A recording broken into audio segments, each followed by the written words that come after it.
topic of application, assimilation, application, appreciation.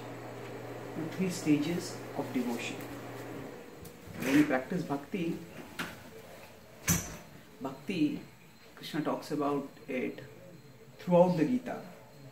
It's interesting that he ends the Gita on a note that is both very devotional, at the same time it is also intellectual. The Gita ends with Krishna telling Arjuna, Sarva dharman parityajya mamekam sharanam vraja. Give up everything else, just surrender to me. And that is clearly a call for bhakti. Mamekam sharanam vraja. At the same time, this is 18.66. And 18.70, 4 verses later, Krishna says that Adhishyate cha yaimam dharmyam samvadamavayo jnana yagyena tenaham ishtasyamiti me matihi. He says that Adhishyate cha yaimam, that those who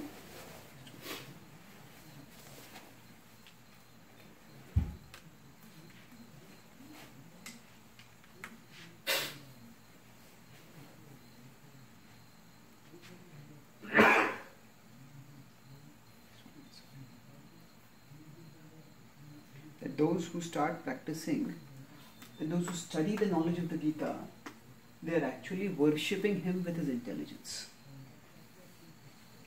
So, he is talking about bhakti as not just an activity of the heart. He's talking it also as the activity of the head. We study with the intelligence, and through that, normally when we think of worship, we think we have the deity of Krishna and we do arti, we have a lamp, we have incense, we have flowers, and normally we think of that as a devotional activity. But Ishtaha means to worship. Ishta Daivat is the worshipable deity. So Krishna uses the word Ishtaha. He says they worship me with their knowledge, with their intelligence.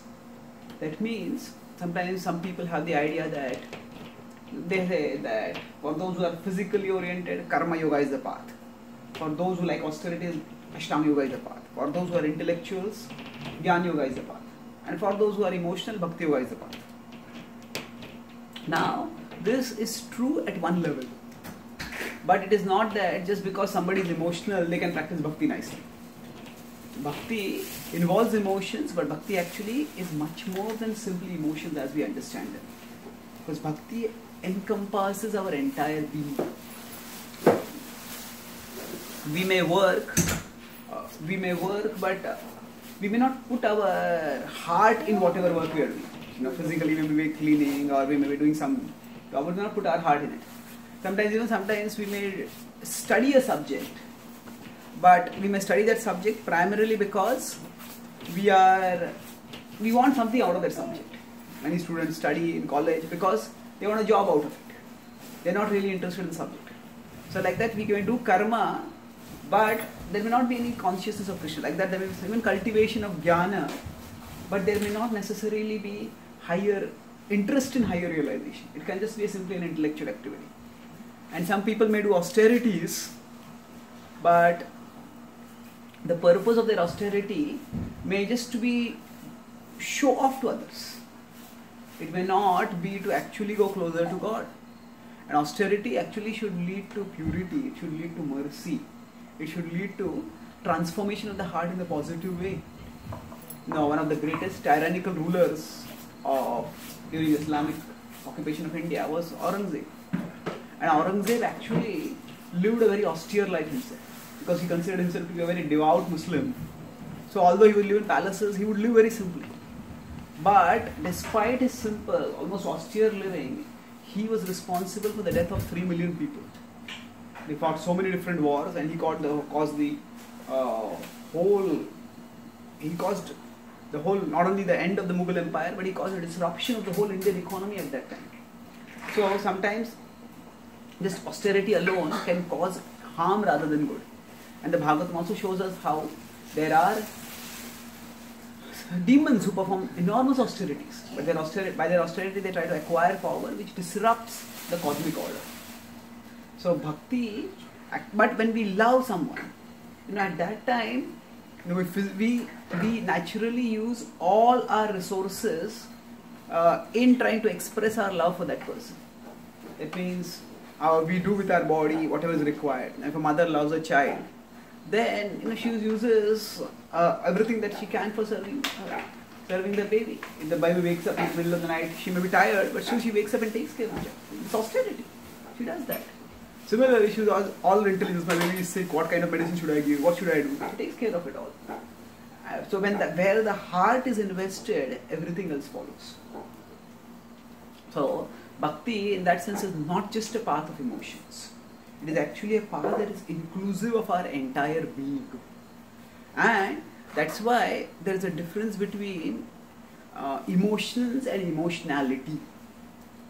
Emotionality is where a person is very very prone to being driven by emotions. I feel like something, I'll do it. I don't feel like doing it, I'll give it up. Now, emotionality may be a personality feature of some people, but emotionality alone is not always healthy for emotions.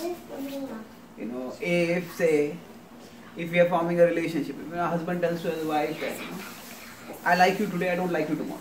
If I like you, I'll have a relationship. If I don't like you, I won't have a relationship. If there is emotionality, and nowadays when there is no commitment in relationships, then people want to, instead of marrying, just live together. Or even if they marry, they just leave when there are slight problems. So what is that? So here, actually, emotionality becomes unfavorable for deep emotions. Emotionality, when people are always driven by their emotions, they do everything based on whether they like doing it or they don't like doing it. Then a deep relationship cannot develop. Because if a person is very emotionally driven, and the other person just doesn't know how they are going to react. Like if a person is too emotional, then working with them is like living in an area where there are landmines. Suddenly what will cause an explosion you don't know. It's like that. So similarly, bhakti is not just a matter of emotions. Bhakti is a matter of developing a relationship.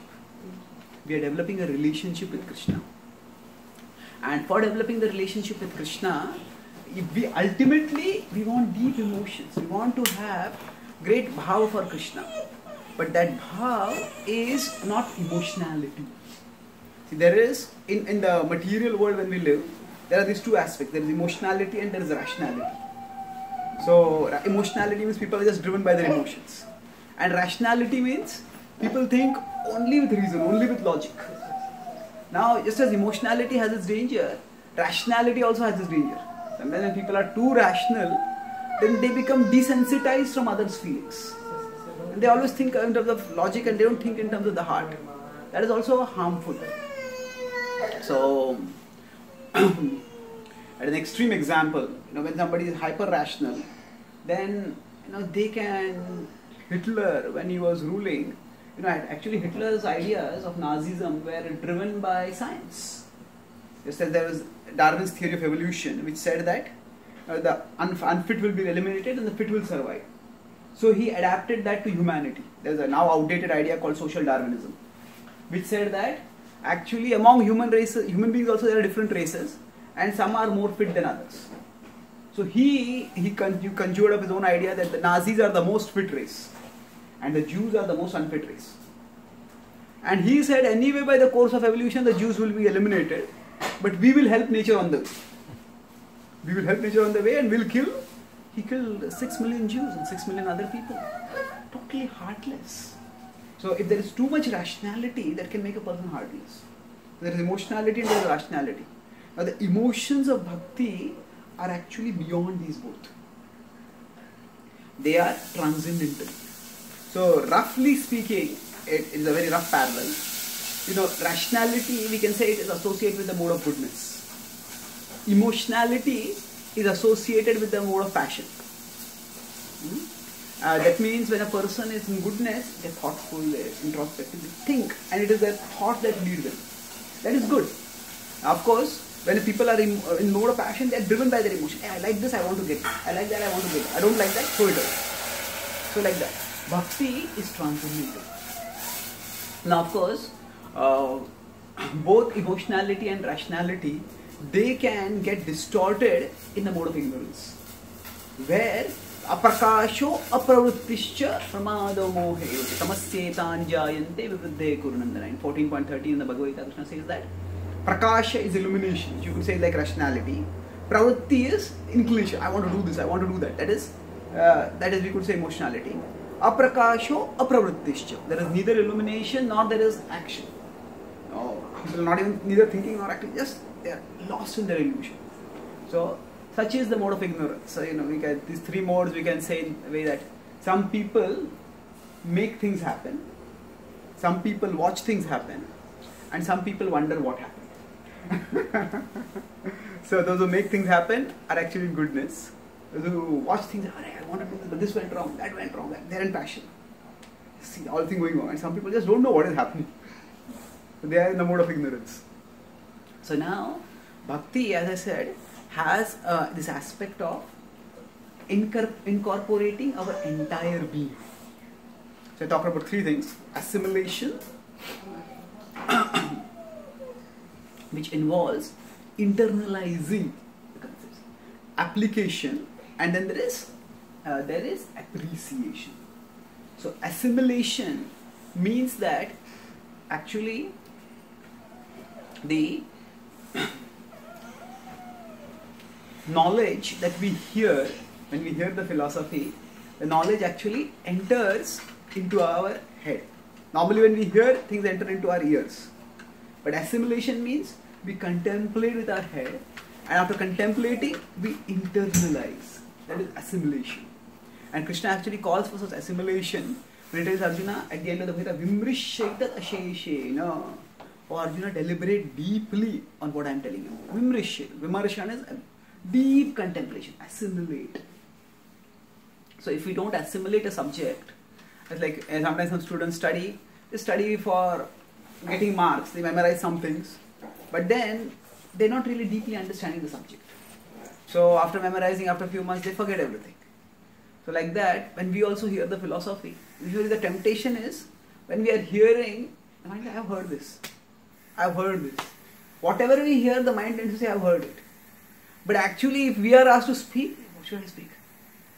Or if we are asked to repeat, what did you hear in the class? It's often quite difficult. Because the mind's statement, I know this, I've heard this. That is like a deflector which doesn't allow the knowledge to sink into us. It's like if somebody is punching and somebody else has got a shield. Then the punch can't hit if the shield is there. So the mind has this punch. So the mind has this shield which prevents the knowledge from punching into it. The mind needs to be disciplined, the mind needs to be changed. But the mind doesn't allow the punch to hit by saying, I've heard this, I've heard this, I've heard this, I've heard this so many times. Yes, I've heard it, but have I actually understood it? How much have I applied it? So that assimilation is what is required if the knowledge is to benefit us. It's like if somebody wants to go from, say, here to New York. Now getting a map is good, but having a Google map in our car and starting it on, okay, entering the destination, I want to go to New York, that's good. But just entering the destination and seeing the map in front of us, that is not going to take us there. We have to actually start our car and move along. So similarly, when we just hear the knowledge, we have the information, but that information does not transform into comprehension. So it is just information that is there. When I start moving along, oh, this is not the way I should go, this is the way I should be. We start actually seeing the territory that is depicted on the map, and we can move onwards. So assimilation means we use our intelligence to contemplate what is being said.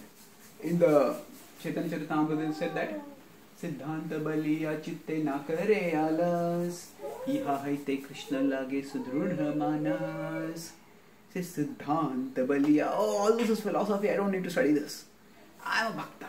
I just have bhakti in my heart. I don't need philosophy.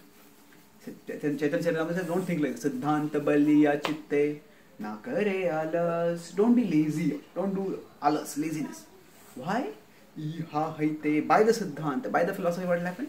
Iha haite Krishna lage sudrudha manas. By this, our mind will become fixed on Krishna firmly. If our philosophical understanding is not very clear, then at one time we will feel attraction towards Krishna, but afterwards we feel attraction towards something else immediately.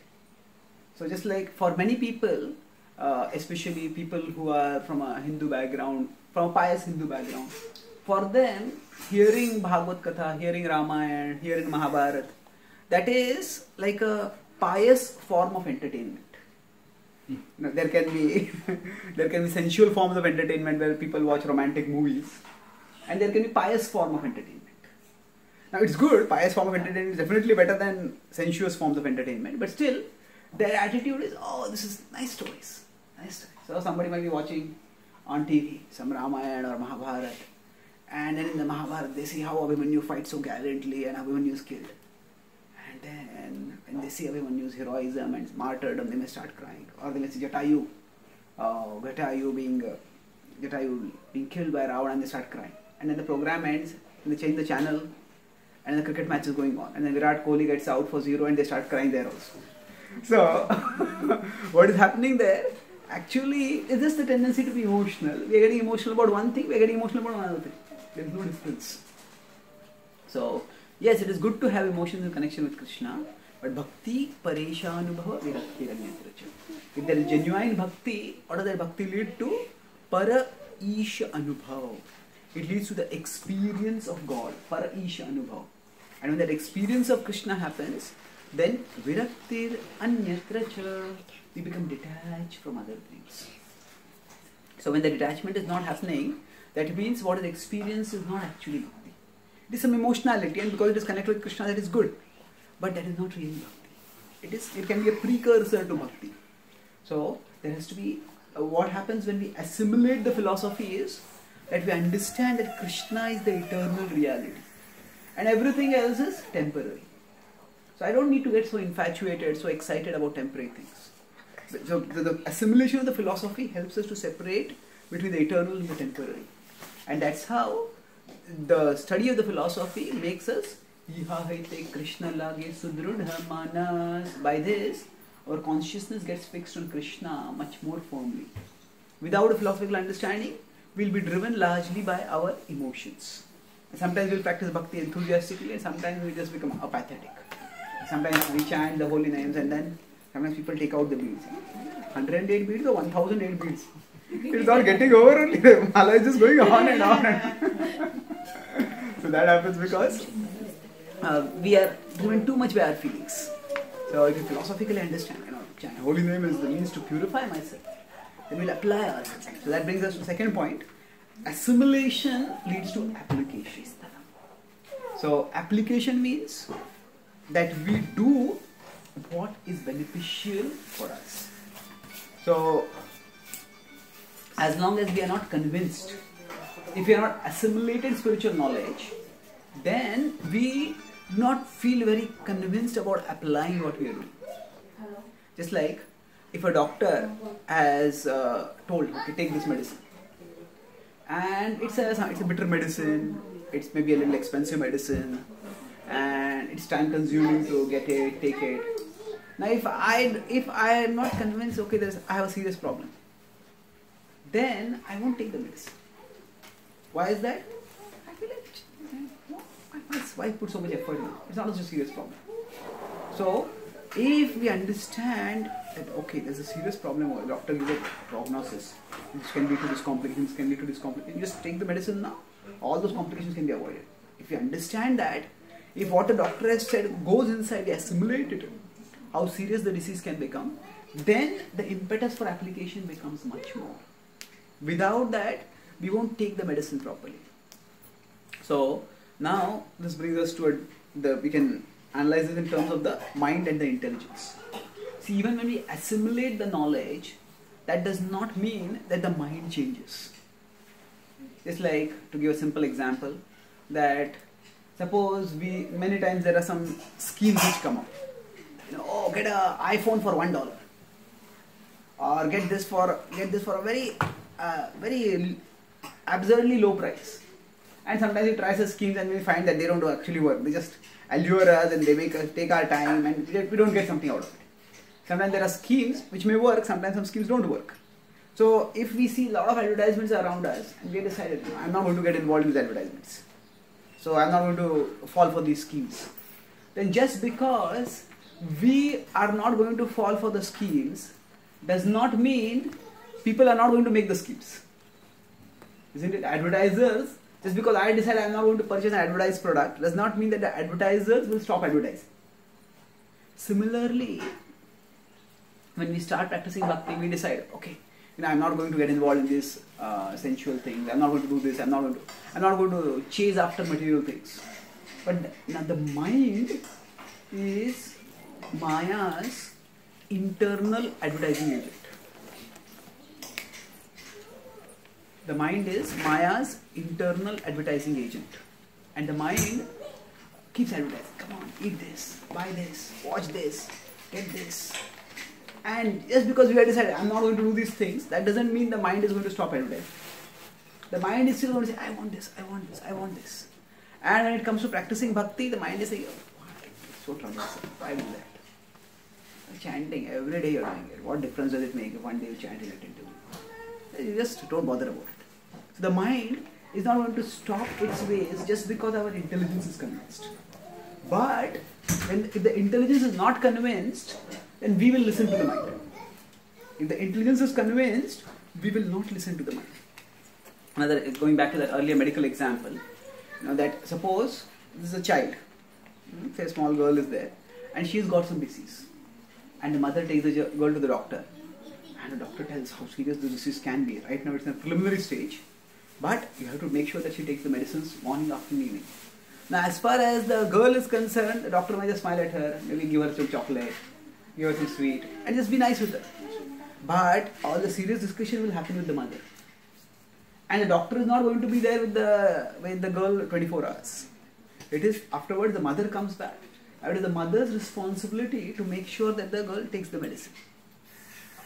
And the girl may not want to take, it's so better, I don't want to take it. The mother has to make sure, I take the medicine. In this example, the spiritual master is like the doctor. The mind is like the small girl. And our intelligence has to be like the mother. Our intelligence has to be like the mother. And the holy name or remembrance of Krishna is the medicine. So when we go to devotees, we go to spiritual master, we go to senior devotees. At one side they are nice with us, they smile with us, talk with us, they encourage us. That is good. It's like the doctor, taking care. Doctor smiling at the girl and giving her some chocolates. Sometimes most of us when we come to temple, the thing we like the most is prasad. Nice prasad. And if people serve with the prasad, we like it. That is good. Prasad also purifies. And we have an emotional side, we have feelings which need to be taken care of. But along with that there is philosophy. The philosophy helps us to press on even when the feelings obstruct. Sometimes the feeling also helps us to move on, sometimes feelings obstruct. So philosophy helps us to move on when the feelings obstruct. So when it comes to application, the previous stage of assimilation is important. If the assimilation is not there, then when the feelings start obstructing, I don't feel like doing it, just give it up. It's like the girl says, I don't want to take the medicines. And the mother says, okay, if you don't want to take, don't take it. No. So what the mother has to be mature. Similarly, our intelligence has to be mature. To the extent our intelligence is mature, to the extent we understand, actually the holy name will purify me. Remembrance of Krishna, service to Krishna, this will lead me to higher happiness. It will help me to become a better person.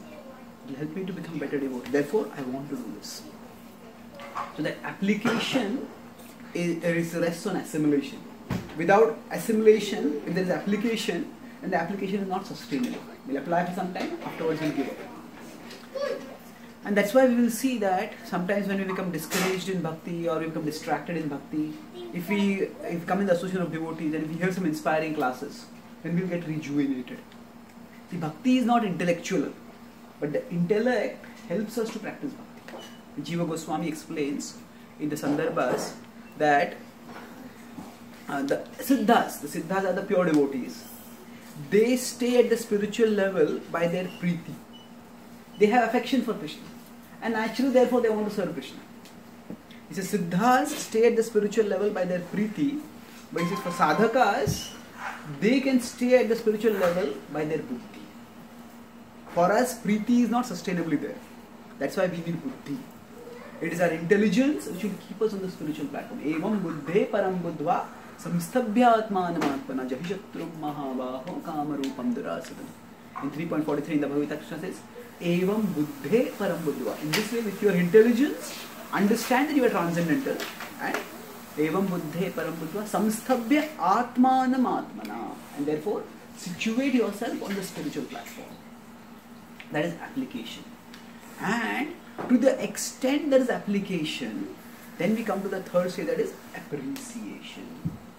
Appreciation means we start developing a taste in it. We start appreciating. Appreciate. See, the word appreciation is often used in many contexts, but we can analyze in different ways. There is the opposite of it, depreciation.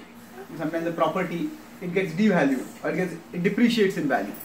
So when we purchase it, it might have been of a particular amount, but if the value goes down, then that same property, if we sell it, we don't get that much more.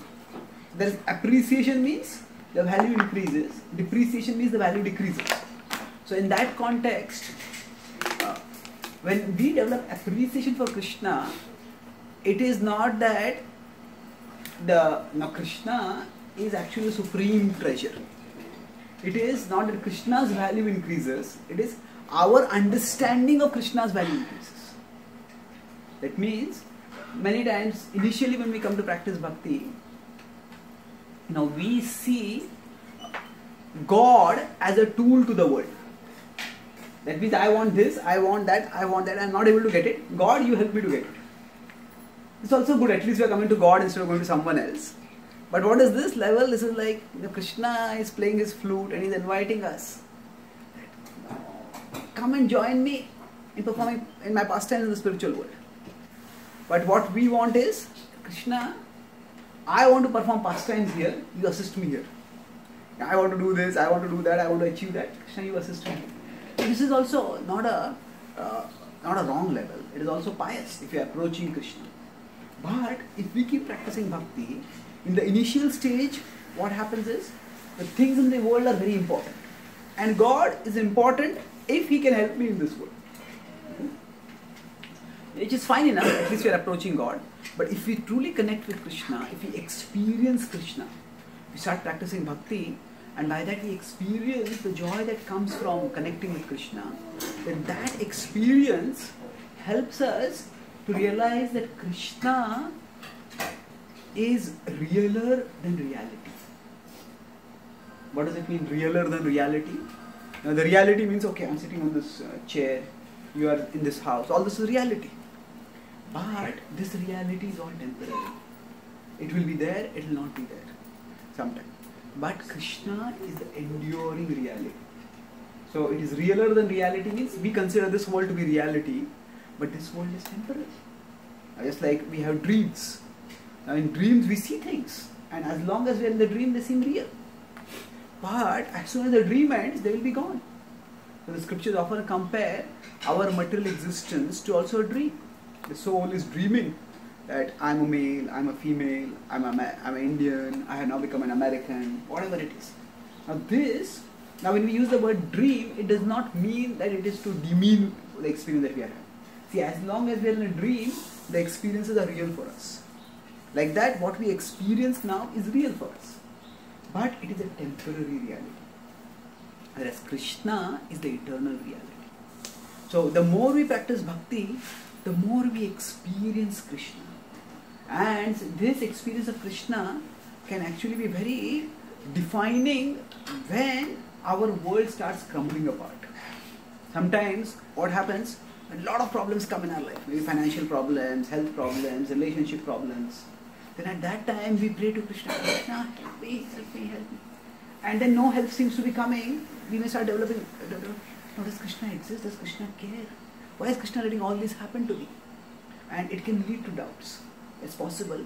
But another thing that can happen is that when these problems start coming up and problems start becoming unbearable, that is when we take shelter of Krishna. And when we take shelter of Krishna, At that time we experience relief. We experience strength from within. Even if the problem is not solved, just the connection with Krishna gives us peace. It gives us strength. And that helps us to understand that there is something higher over here.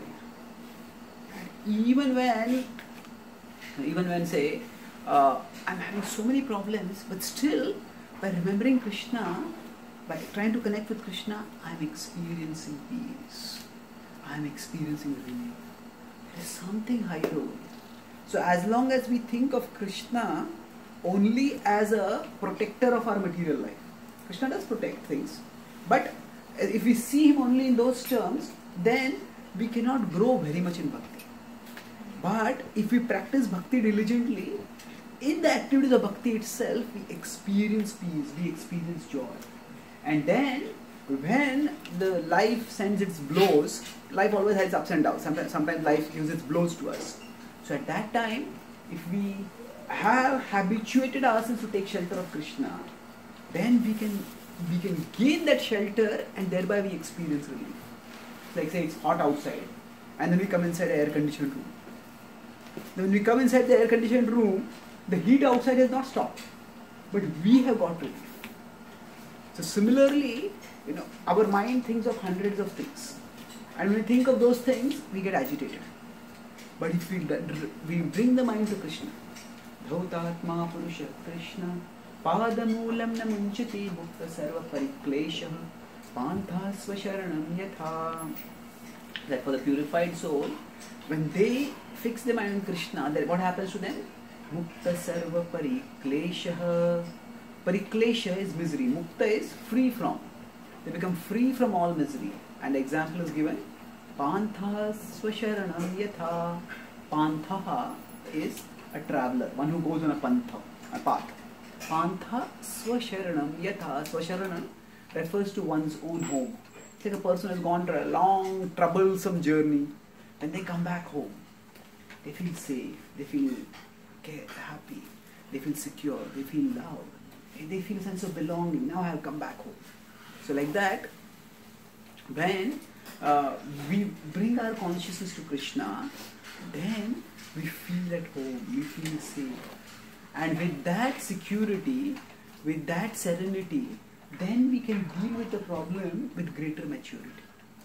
The problem is not going to go away just because we are thinking about Krishna. But problems often become bigger than what they need to be when we think about them too much. See, we have to think about a problem to solve the problem. But at the same time, when we think too much about the problem starts consuming our consciousness. What is going to happen? Suppose, I have been diagnosed with some disease. I get the treatment, and if I have to take the treatment, if I worry my finances, who will take care of things? Now, all those things are valid and we have to think about them. But if, because of the diagnosis of the disease, I start thinking, maybe I lose my ability to move, I'll be bedridden, this will happen, that will happen, that will happen. See, the mind goes off on imagination. And when it goes off on imagining things, then maybe right now there's only a preliminary diagnosis, and it may turn out that the disease can be very well checked and cured. But when we start imagining things, then that imagination becomes a big, big, big burden. So it's like, say, suppose we are supposed to go on a journey, and on the journey we need to carry some luggage with us. So say we are carrying 20 kg. We need to carry 20 kg with us. But instead of carrying 20 kg, I carry 80 kg with me. Then that 80 kg I have to lug around. Now what has happened is, like that we have a problem in life. That problem is 20 kg. But when we worry too much about it, fantasizing, this may go wrong, that may go wrong, that may go wrong, and then that makes the 20 kg problem into 80 kg problem. And when it becomes 80 kg, then we feel crushed. I cannot deal with this one. Well, we can deal with it. We can deal with the problem, but we can't deal with the imagination around the problem which the mind has created. That's why when, like if you are driving a car and the car suddenly starts moving very fast. If someone presses the accelerator, then we need to press the brake. Like say I'm driving a car, somebody next to me, or somebody is driving the car, and they are young, impetuous, and they start going very dangerously fast. Then they are pressing the accelerator, we have to press the brake. So like that, for the mind, imagination is the accelerator. Whenever any problem comes up, and the problem has come, and then the mind presses the accelerator of imagination. And suddenly one problem becomes like a destroyer of my whole life. Become paralyzed. So when imagination becomes the accelerator for the mind, our faith is the brake. Our faith in Krishna is the brake. Yes, Krishna will take care. Not that, I have gone through many, I am a soul, I have gone through many lifetimes, I have faced many problems. I am still here. I have faced many problems even in this life. Krishna will take care. So we have to have faith as a brake. And faith, that brake of faith comes, we can apply that brake of faith when we turn towards Krishna. If we turn towards Krishna, first for thinking, Krishna, you solve this problem. If that's all that we are thinking about, then as long as the problem is not solved, we cannot experience Krishna. But if we focus on, okay, I have this problem, I want relief from this problem. I may not get solution to the problem. It's like it's very hot outside. It's not that the heat is going to go away. But if I enter into an AC room, I get relief from the heat. The heat is still there outside, but I get relief. So like that, when we turn our thoughts towards Krishna, we are getting our consciousness into a Krishna conditioned room. And there we can experience relief. But sometimes, while practicing bhakti, instead of being Krishna conscious, we are problem conscious. That means what? Okay, there's air conditioning in this room. I open the door, but instead of coming in the room, I expect that the air conditioning will make the whole atmosphere cool. And that's not going to happen. If I want relief, I have to come inside the room. So like that, when we connect with Krishna, when we try to pray to Krishna, if our primary focus is praying to Krishna, Krishna, solve this problem, solve this problem, solve this problem. It's like we are opening the door to Krishna, but rather than coming into the air conditioning, we are wanting the air conditioning to cool the whole atmosphere. That can also happen eventually. But that's not the point. When we practice bhakti, when we open the door to Krishna, rather than expecting Krishna immediately to change the things in this world for us, we can enter into the world. That means we can transport our consciousness towards Krishna. We can absorb ourselves in Krishna. When we do that, we experience relief. So the mind has made the 20 kg weight into 80 kg weight.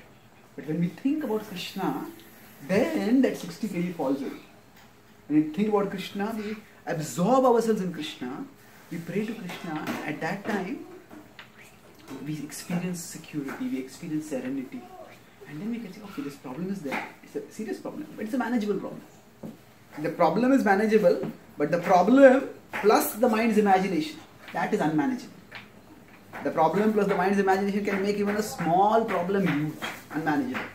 But what happens when we practice bhakti is that we are able to separate the problem and the mind's imagination about the problem. And when we are able to separate that, we can say, okay, all these worries, if they happen, we'll take care of them. Right now, this is the problem. What can I do about it?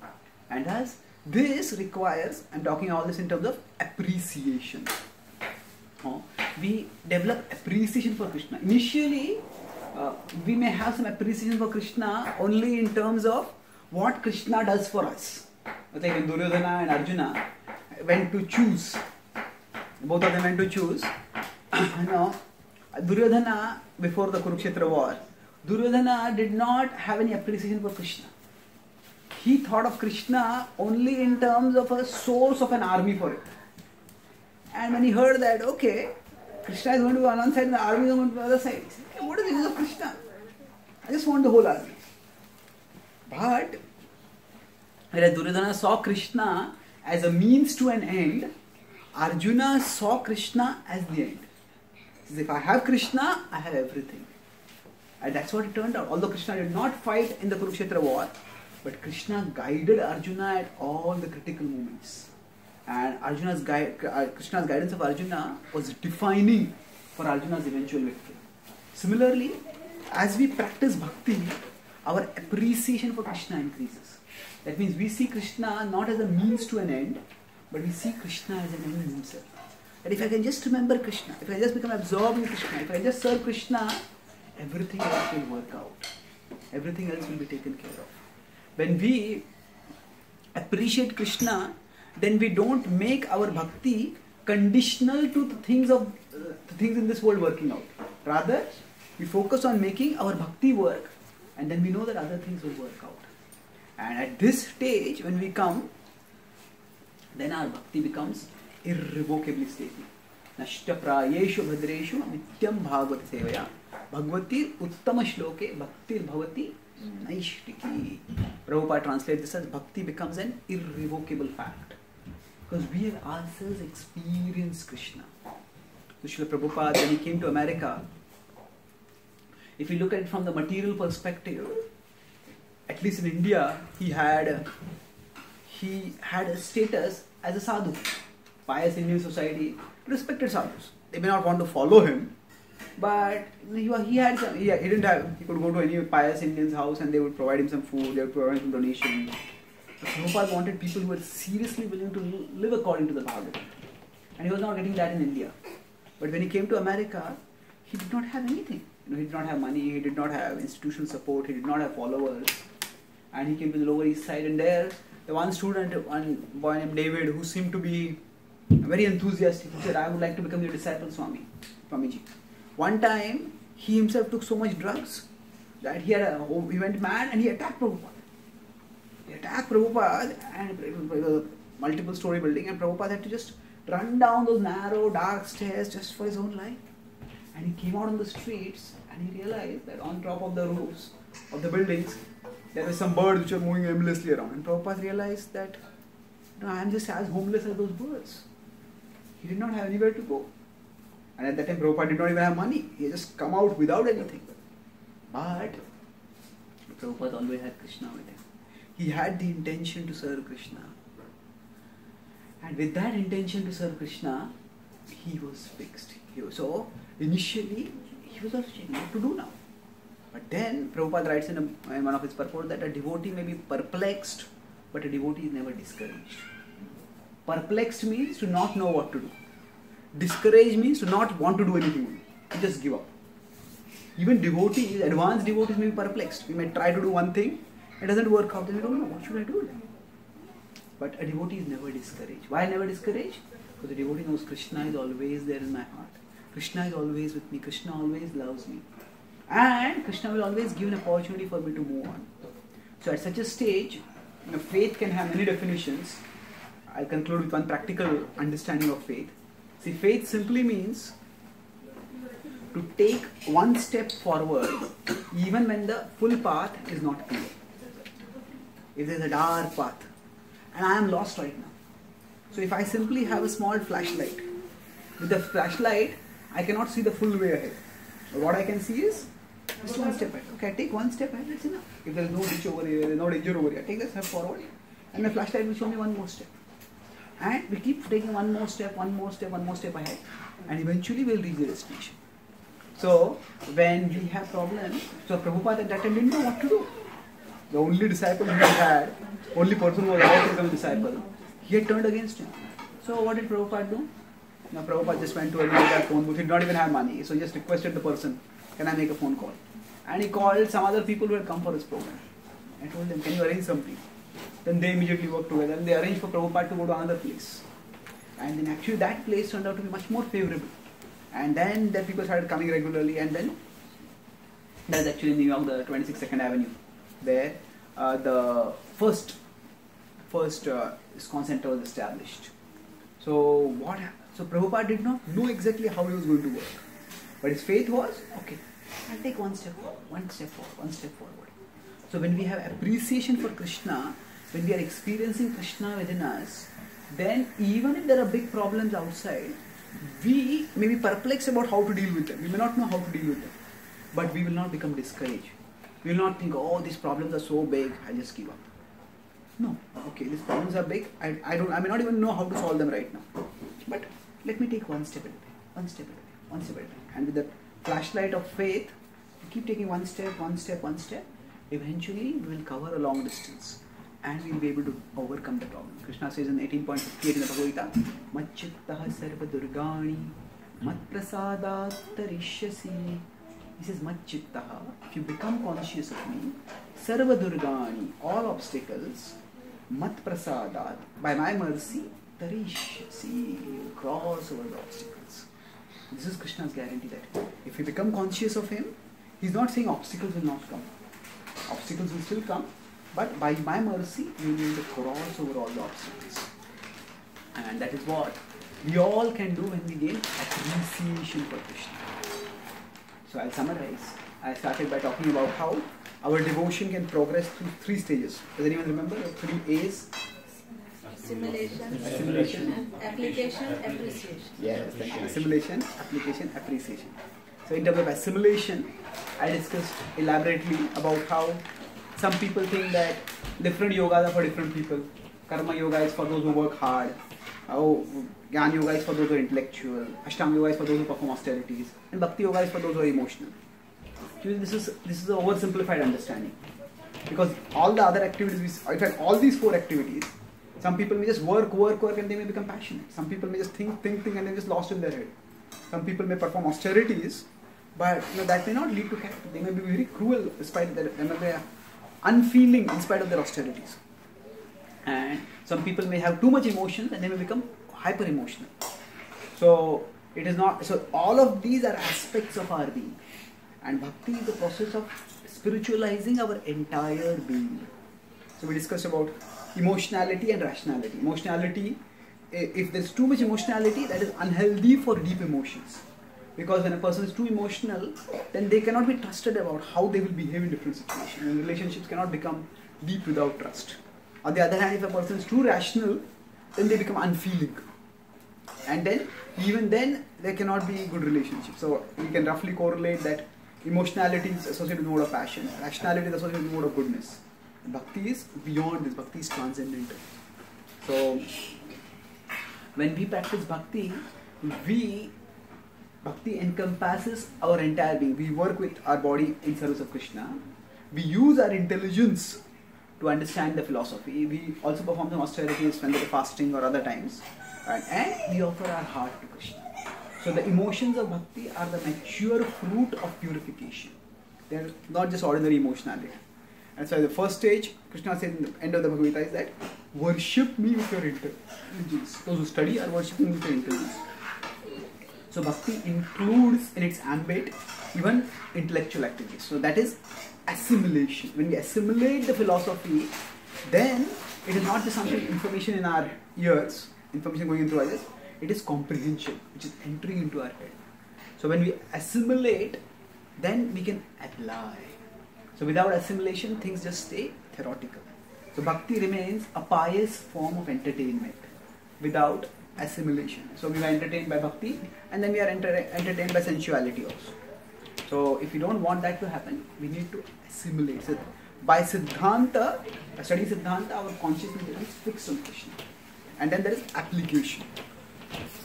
So once our intelligence is convinced, that does not mean that the mind will not obstruct, the emotions will not obstruct. Just like if I have decided I am not going to purchase the advertised products, that does not mean the advertisements are going to stop.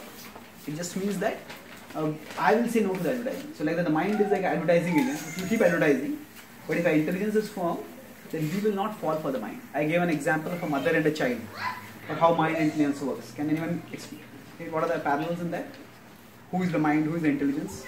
Intelligence is the mother. Is mother. Medicine is the holy name. Yeah. And Child is the mind. Child is the the mind. mind. And the doctor is the? Spiritual master. Yeah, the spiritual master, the spiritual guide. So, thank you. So, now the mother, the child may not want to, the girl may not want to take the medicine. That's like the mind may sometimes feel like taking, sometimes feel like chanting, not feel like it. But the mother has to be mature, like the intelligence.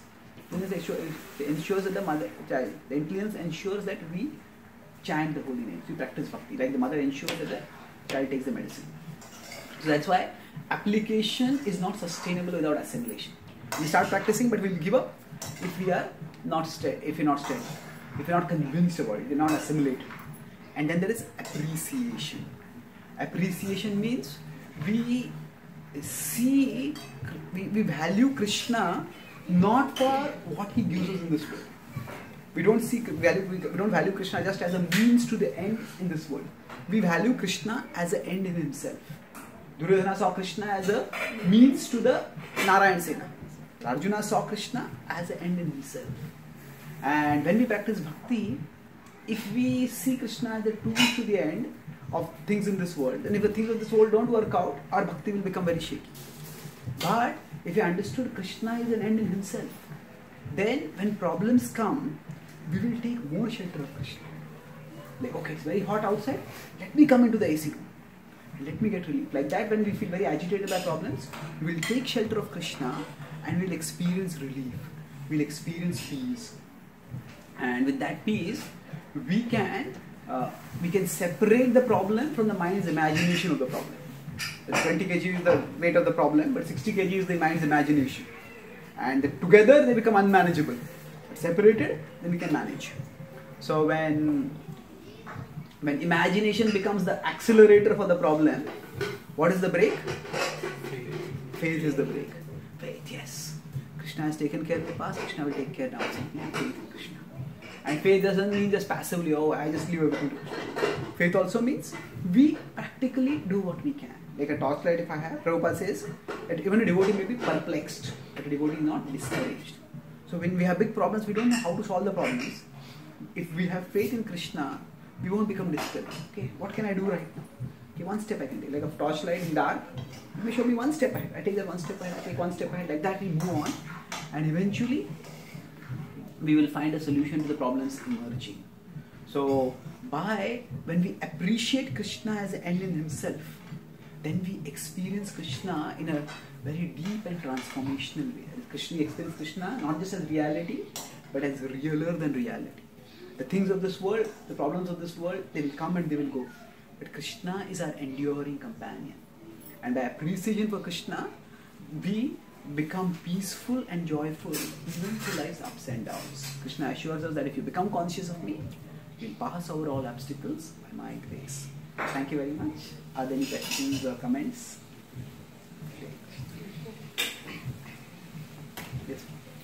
Yeah, thank you so much for such a nice, wonderful class. Probably one statement you made, like prasadam also purifies. Prasadam also purifies. So I'd like to know more about that.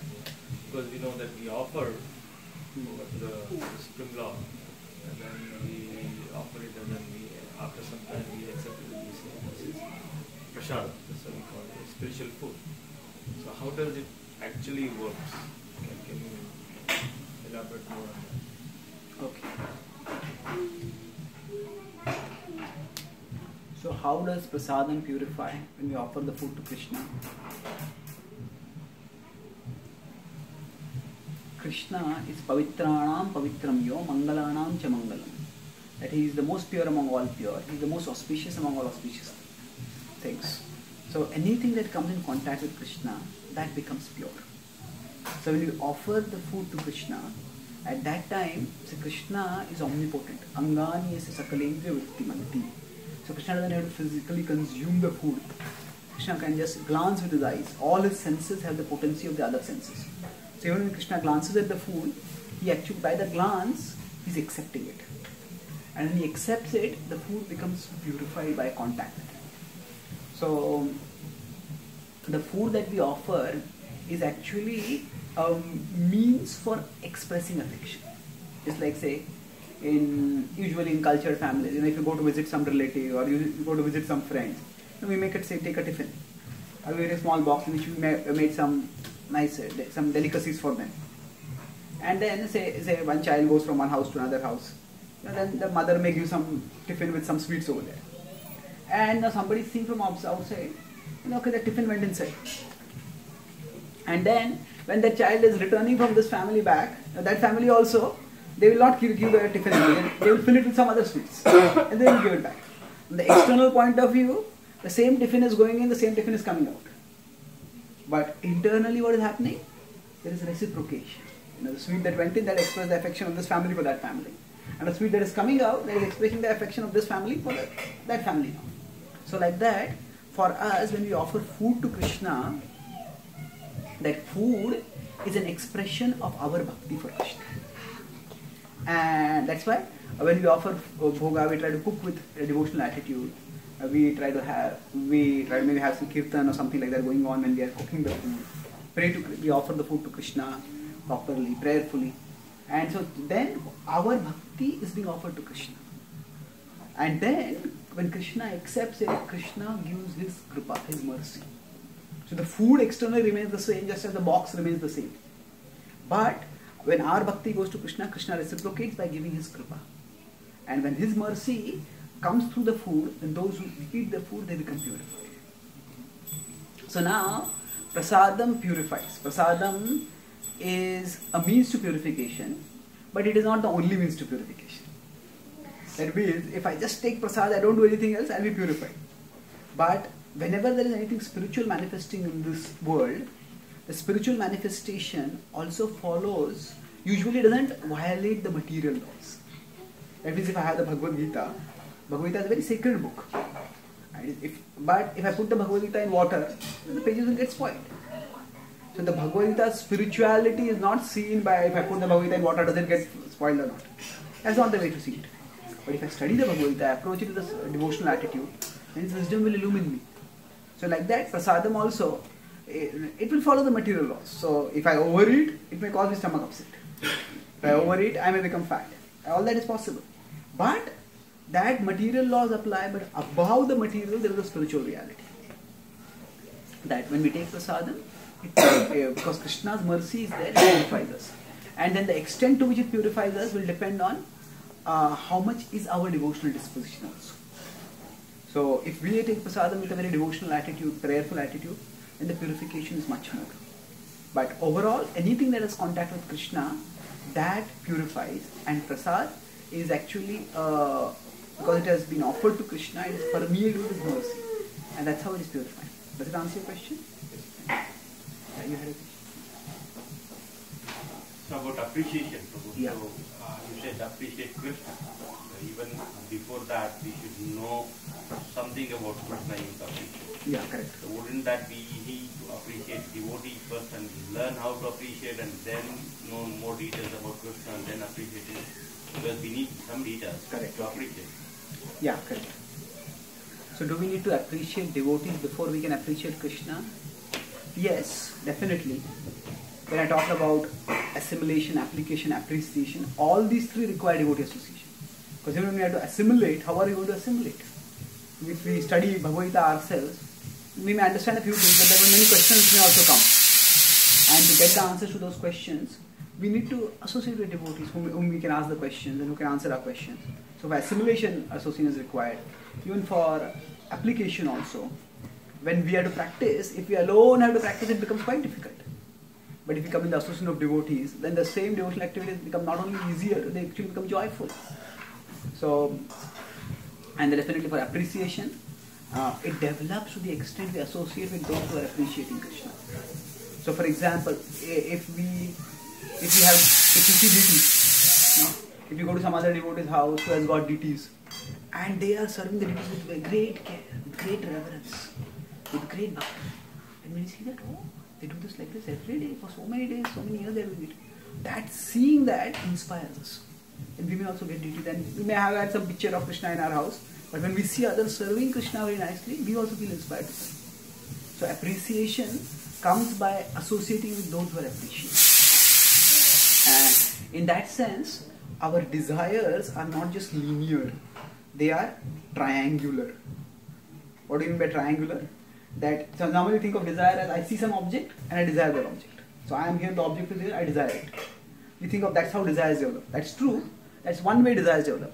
But that's not the only way desires develop. Say for example, an Indian comes to America. India practically no one knows about baseball. But say an Indian student comes to an American university where everybody is passionate for baseball. Then by associating with those who are mad after baseball, say, for instance, come, let's go for a baseball match. Initially it doesn't make sense. Others are so excited, so wild about it. Then the student also starts developing interest. Then he also becomes excited. After 6 months, he may also be maniac about baseball. So what has happened? The baseball was here. First time he saw baseball. But what is this? It doesn't make any sense to me. But then by associating with someone else who loves baseball, then from their attraction to baseball, his attraction to baseball also develops. So our desire is not just linear, it's triangular. So, and this especially applies for bhakti, for the spiritual manifestations of Krishna. So, if, for example, Bhagavad Gita. many of us, if we come from pious background, we may have recited some Bhagavad Gita verses in our childhood. Especially sometimes children are told, memorize some Bhagavad Gita verses. And that's good. But when we associate with those who are not just memorizing the Gita, but they are living the Gita, then our appreciation for the Gita increases much more. So it's like, if I just study the Gita, okay, it's a good book. But if I study those who are living the Gita, by associating with them, my appreciation of the Gita increases much more. So yes, definitely, we need association of devotees for assimilation, for application, and especially for appreciation. Does that answer your question? Yes, ma'am. Like I wanted to know, like when we do any kind of devotional service, if there are some thoughts which disturb us, like any kinds of bad thoughts or any thoughts which keeps coming, like Bad thoughts mean bad thoughts about devotees, or bad thoughts about just worldly things, worldly forms of enjoyment. The fearful thoughts or the bad thoughts, or means it keeps disturbing. So What kind of bad thoughts? I mean, they are bad thoughts means thoughts of fear, or thoughts of desire, or thoughts of anger, or what? Or any kind of bad thoughts. yes. So I mean, if we constantly keep on chanting, even then it keeps those thoughts keeps on disturbing. So what Okay, do we yeah. have to do at that time? So if while practicing bhakti, sometimes bad thoughts come and trouble us. What should we do? See, as I explained in the class, that just because we have decided to change the way we live, advertisers are not going to stop advertising. Similarly, the mind's patterns are not going to change immediately. Say most of us use computers, we may surf on the internet. Now, if we say use Google, then if we visit a particular site repeatedly, then what happens? Google starts doing autocomplete. If I just type, if I visited India.com, say, or IndiaTimes.com, whatever, then I just start typing IN, immediately the remaining gets completed. So like that, our mind has got certain default patterns of functioning. So we start thinking, and suddenly the mind thought go here, or they go there, they go somewhere.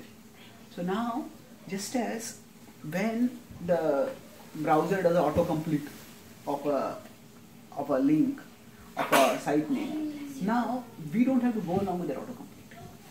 You know, if I want to go to some other site, even if that autocomplete is there, I reject that and I type where I want to go and I go ahead. So similarly, we can see these bad thoughts coming, like say autocompletes. But I don't have to go along with that autocomplete. So the more we dwell on the thought, the more the thought will grow. Now, just because the thought is present in the mind does not make us bad. It does not make us evil or fallen or anything like that. Now, it's only when we act on the thought.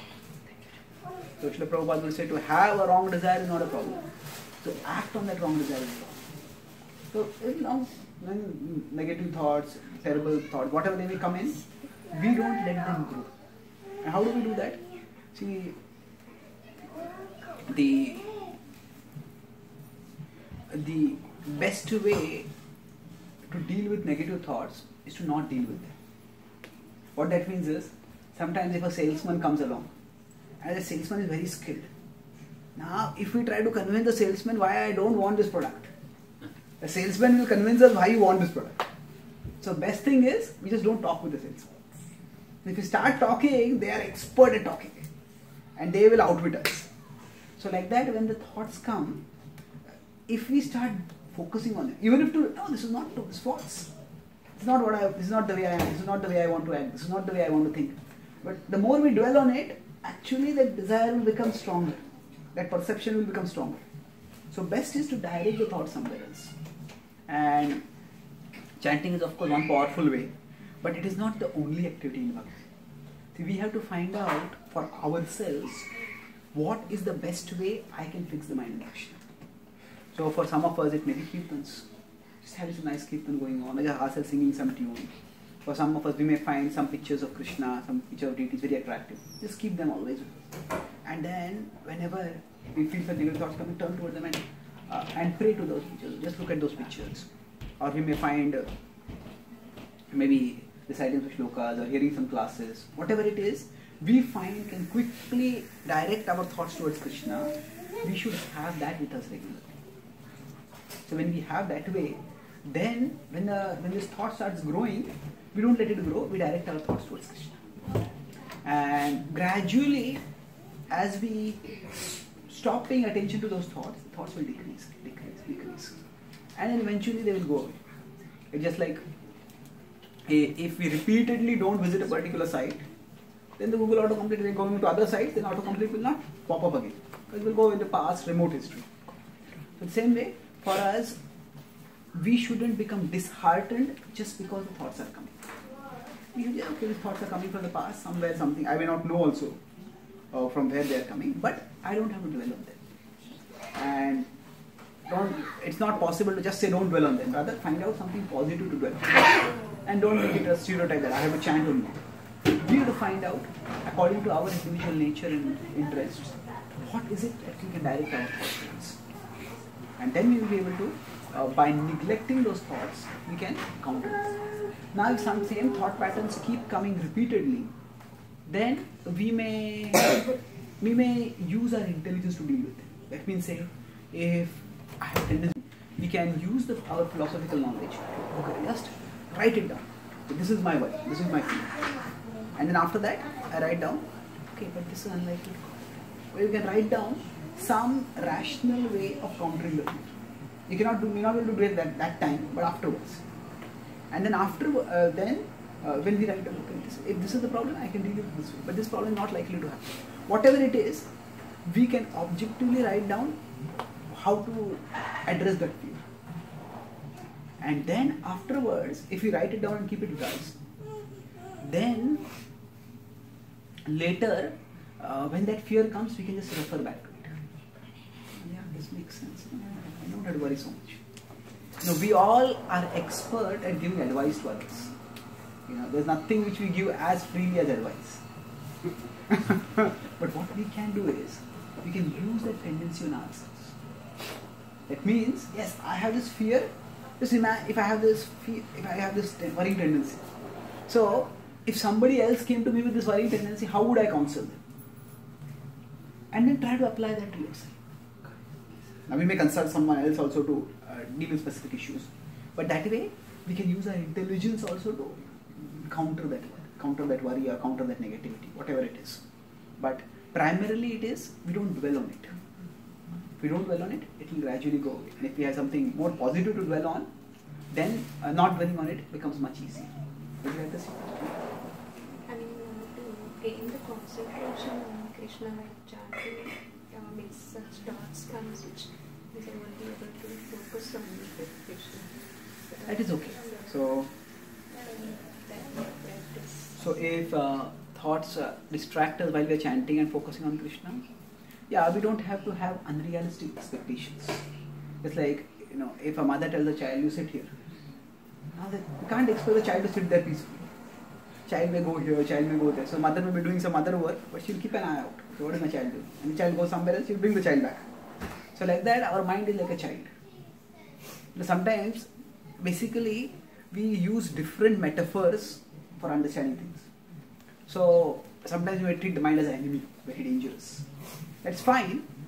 It's a good metaphor to use for recognizing the danger that the mind can get us into. But then, if the mind is an enemy, we may be able to kill the enemy. But the mind is not killable. We have to live with the mind. So when we have to deal with the mind, another useful metaphor is like a child. So a child may go here, child may go there, child may sometimes do dangerous things also. So what the mother has to do is keep an eye. So like that, Krishna also says in 6.26, Yato yato nischalati manas chanchalamastheram tatastato niyamya itadatmanyeva shamye. So he uses the adjective to describe the mind as chanchala. Chanchala is often an adjective used to describe children. Chanchala, restless. So Krishna says the mind is chanchala. And what should you do? Tatastato niyamya ita. Yato yato nischalati. Whenever the mind wanders, bring it back under control. So Krishna says, don't expect that the mind will be controlled, and don't become angry because the mind is not controlled. So between the two extremes, one is it's unrealistic expectation that the mind will be controlled. The other is the frustration when the mind is out of control. Between them is the realistic attitude. Okay, the mind is going to wander, let me bring it back, and by that gradually the focus will increase. This is the child grows up, the child also understands, okay, I have to study, this is important. Child will grow up, so like that the mind will also grow up gradually. We can't, we cannot accelerate the growth of a child. Similarly, we may not be able to accelerate the growth of the mind. The mind will take its time, and during that time we have to be watchful. Does that address the question? Any other questions or comments? Okay, last question. Could you please explain more about how rationality being goodness? Because you have explained Hitler. Okay, okay, good question. How can rationality be in goodness? See, it's a rough parallel. It's not necessarily entirely true. I was just giving a correlation. 2 points. Sarvadvareshu dehesmin prakasham pujayate jnanam yada tada vidya viruddham sattvamithyuta. In 14.11 the Bhagavad Gita Krishna says, Sarvadvareshu dehesmin. The body has many doors, the eyes, the ears. When there is prakasham upajayate, when these are illuminated, at that time, jnanam yada tada vidya, when they are illuminated like this by knowledge, at that time vidya, no Arjuna, viruddham sattvamithyuta, know that it is mode of goodness. Now when they are illumined, it is not that a person in goodness, their eyes give out some light or ears give out some light. Basically what it means is that if there is a door, and the door is dark, then anybody can come inside and you will not know who is coming. And if somebody slips in, you will not know whether this person is a friend or this person is an enemy or is a thief, or we won't know anything. But if the door is open, then if there's light in the doorway, you can say, hey, this person is a friend, welcome. This person is suspicious, wait, watch, who is it? This person is a thief, get out. So like that, when the door is illumined by knowledge, we can discern whom to let in, whom to not let in. So like that, when there is goodness, that means whatever is coming at the door of our senses, we are able to discern. Okay, the eyes fall on something. Should I be seeing this or should I not be seeing this? We are able to discern. We say, no, I don't want to see this. The tongue starts watering on seeing something. Should I eat this or should I not eat this? We are able to discern. So we don't let information, the information about the world come in unprocessed into our consciousness. That is mode of goodness. And rationality helps us in that. Now when we are rational, at that time we can observe and we can evaluate. If we are not rational, we are emotional, then what happens is that we are just driven by like, oh, this looks good, let me do it. But then it may look good, but it may not have a good effect on me. So rationality, in one sense, raises us above emotions and helps us to objectively observe. Now the problem is, when I talk about Hitler was not in goodness. He was in tamoguna. But I was giving an example to illustrate that rationality, when it becomes excessive, just as when emotionality becomes excessive, it can become destructive. So in that case, to lose our rationality is bad, but to lose everything except our rationality, that is also bad. I have no other things, it's just functioning like a machine as per a program. Okay, this makes sense, this makes sense, this makes sense. There are no emotions involved. So we see that Krishna talks about dushkritinaha. In that 7.15 in the Bhagavad Gita, he says that there are some people who are demoniac. The kruti means, Prabhupada writes in that purport, that they are talented. But dushkritina means the talent is misdirected. So for example, terrorists. Now when the terrorists execute an attack, often they have to use their intelligence to penetrate into a particular country and to take the bomb at a particular place and get there. But it's all tragically, horrendously misdirected. So there is kruti. So when rationality is there, but that rationality has become caught in only a particular frame of thinking, and one doesn't feel anything apart from that. It's actually not rationality, it is irrationality only, because rationality is meant to be used for a particular purpose, to get a broader understanding of things. So what I was saying is, if there is only logic and there is no other aspect to it, and if that logic gets misled, it can be horrendous. People don't feel any emotion. So logic alone is not necessarily a virtue. It can be a virtue when it is a part of a broader framework of life, broader understanding of life. Otherwise it can be disastrous. So broadly, within goodness, one is not just driven by one's emotions. And in rationality also, one is not just driven by one's emotions. In that sense, we can correlate rationality with goodness. Okay. So, thank you very much. Krishna Prabhupada ki jai. Gaur Vasavinda ki jai. Gaur Premanand. Hari Hari. Thank you, Prabhuji.